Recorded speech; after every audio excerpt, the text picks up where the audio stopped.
thấy chưa? Sao mình chở nó.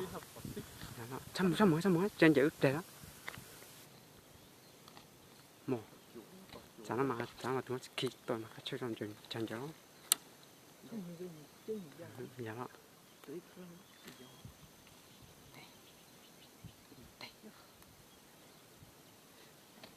Tao bóng chỗ cơ. Dạ đó. Cô tên tí tê đó. Có tên tôi luôn á, hình rồi lắm á. Thế thì sao một. Dạ đó.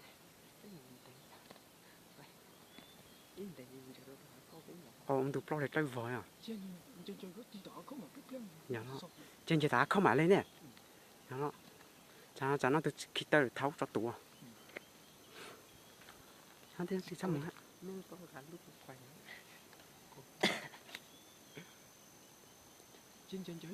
Dạ đó. Dạ. Cho chơi tụi lên đấy đó. Chơi tụi chú xe đấy đó. Chả nó tao chú xe đi đây.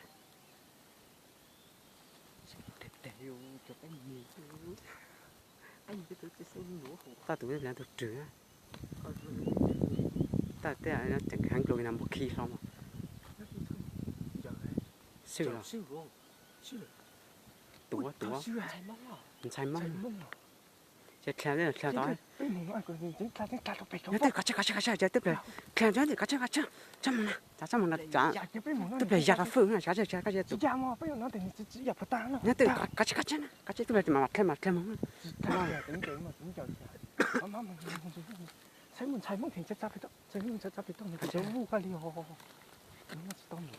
Chả nó khen nó cắt tụ đây thế. Thế nó. Nhưng mà nó còn một chút nha.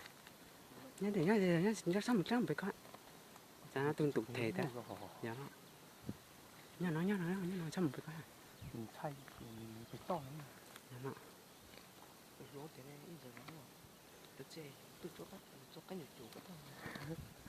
Trăm một mà. Cái sao có ra cắt tới lắm mà. Các cụ chỉ làm một dục thôi à. Thấy chưa?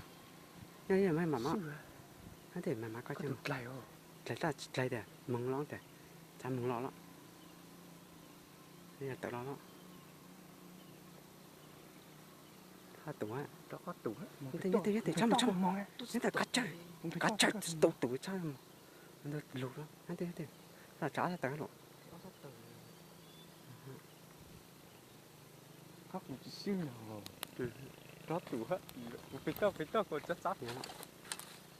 Phải gì cho không gì hết. Chả được lấy cho tao nó. Tao nó tàu trời mà. Dạ. Nhất thì trăm. Nhất thì lừa lại. Lừa ta lường phải cho vu ca. Nhất thì cắt cho mà nó. Mà tủ mà mong nó. À. Nó trên phải cho vu. Nhất thì mày nó. Nhất thì cháu vu lúc nhất thì con nhất thì. Ta cháu vu nó bị tao. Họ có một chút chừng cái ít ra là. Ta về mà tụt thế này. Làm mà. Cậu cầm cái giỏ nó chứ. Giờ chút nhiều mà họ. Dạ nó. Nhất thì là sẽ là thịt là tao. Ui. Cái tơ mà. Ui. Tủ khác củ Dạ không được. Lột thải tá. Trâu ta. Ui nhất đi.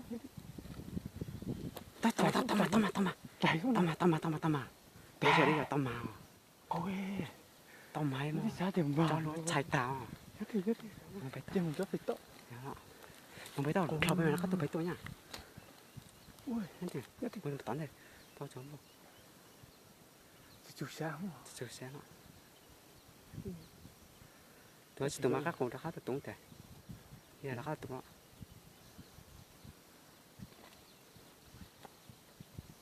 Câu cho vùng nó cháu tao.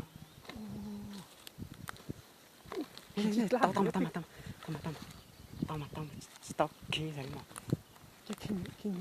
Khi trứng thôi. Cái ở bên rừng rồi. giờ vui nhau thì Giờ vui nhau kì con lắm. Tao mà. Nhớ tới chơi. Tao mà. Nè.